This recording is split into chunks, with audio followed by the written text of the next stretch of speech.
Auckland, New Zealand, December 2018. The city wakes up to a headline that no one could have predicted. A young British backpacker, Grace Millane, has disappeared. What happens when a story that's meant to be written in the pages of a travel journal finds its way into the crime section? This isn't a script for a thriller. It's the real chapters of a life that many followed. But no one foresaw the final twist. Grace Millane stepped out into the world with a backpack full of dreams. Each item she packed was a token of hope for experiences to be cherished, not clues in a case that would baffle a nation. Today, we piece together Grace's final days.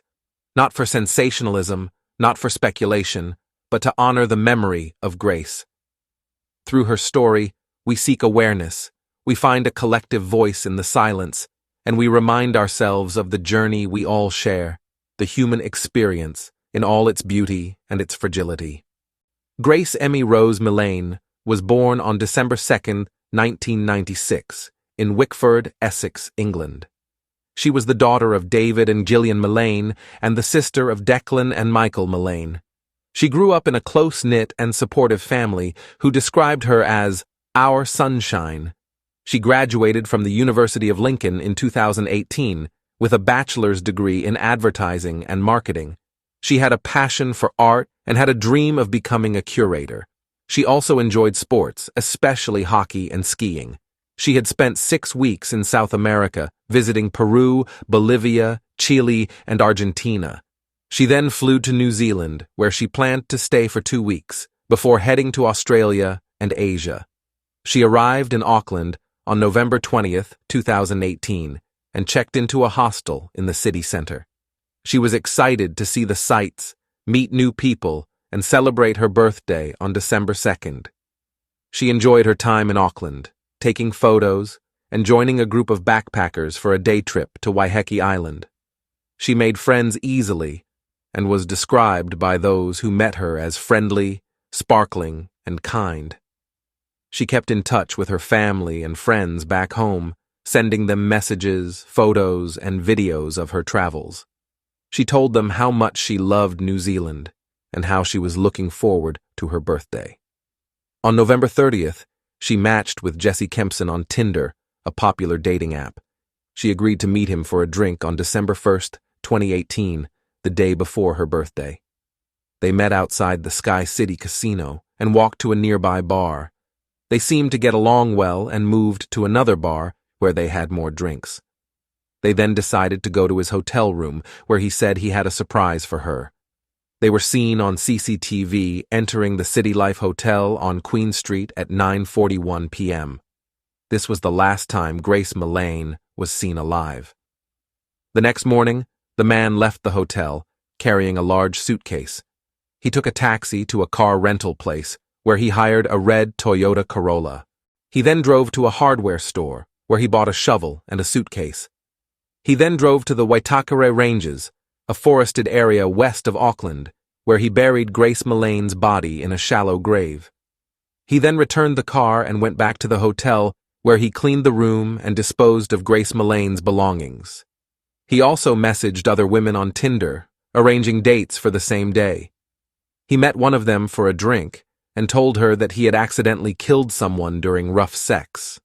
Meanwhile, Grace Millane's family and friends were sending her birthday wishes on December 2nd, 2018, and getting no reply. They became worried and contacted the police in New Zealand, who started an investigation. Jesse Kempson was born on October 8, 1991, in Wellington, New Zealand. Jesse Kempson's parents divorced when he was a kid. He had a troubled upbringing, moving between different homes and schools, and developing a pattern of lying, stealing, and manipulating.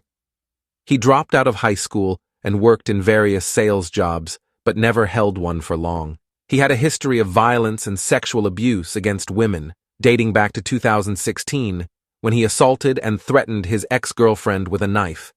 He also raped and sexually assaulted 2 other women he met on Tinder in 2017 and 2018, but these crimes were not reported to the police until after his arrest for Grace's murder. He was a narcissist and a sociopath who created a false persona of a successful and charming businessman who owned a property and drove a sports car. He also claimed to have connections to the police and the military. He used these lies to impress and manipulate women and to lure them into his hotel room, where he would abuse and control them. Time was of the essence as the search began. The clock ticked away, each passing moment a mix of hope and despair for her family, for the authorities, and for the supportive strangers following her story. CCTV footage provided glimpses into her final movements, but the question remained: what happened to Grace after the cameras lost sight of her? The police searched the City Life Hotel and found evidence of blood and DNA in the room where Grace Millane and the man had stayed. They also traced his movements through CCTV and phone records and identified him as the prime suspect. They arrested him at another hotel on December 8, 2018, and charged him with murder.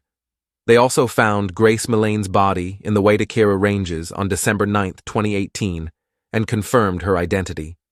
Grace Millane's parents, David and Gillian, flew to New Zealand to collect her body and attend the trial. They were devastated by the loss of their daughter, who they described as our sunshine. The man's trial at the Auckland High Court in November 2019 lasted for 3 weeks. He pleaded not guilty and claimed that Grace Millane had died accidentally during consensual rough sex. The prosecution presented evidence that the man had strangled Grace Millane for several minutes and had searched online for ways to dispose of a body. They also showed that he had a history of violence and deception and had lied to Grace Millane and other women about his name, age, and occupation. The jury deliberated for 5 hours and delivered a unanimous guilty verdict on November 22, 2019. The judge sentenced the man to life imprisonment with a minimum non-parole period of 17 years on February 21, 2020. He said that the man had shown no remorse and had taken away Grace Millane's future. The man appealed his conviction and sentence, which was dismissed by the Court of Appeal on December 18, 2020. The court said that the evidence was overwhelming and that the jury had reached a reasonable verdict. The man's name was revealed as Jesse Shane Kempson after a suppression order was lifted by the Supreme Court on December 22, 2020. It was also revealed that he had been convicted of rape and sexual abuse charges relating to 2 other women in October and November 2020. This case sparked outrage and grief across both countries and raised questions about the dangers of online dating, the culture of victim blaming, and the justice system.